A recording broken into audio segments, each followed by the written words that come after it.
Rasul-Rasul Allah itu semuanya manusia, bukan malaikat, bukan juga jin, bukan juga yang lainnya, tetapi sekalian Rasul Allah itu manusia. Maka harus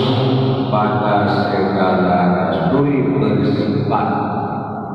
dengan segala sifat kemanusiaan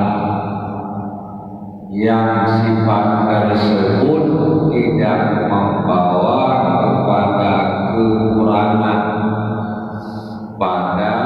martabat mereka itu rasul yang tinggi. Seperti contohnya sakit sah terjadi pada rasul sakit sebagaimana manusia lain dia sakit, sah terjadi pada rasul sebagaimana manusia lain pernah juga, sah terjadi pada rasul akan jual beli perdagangan, sah terjadi pada rasul makan minum perkawinan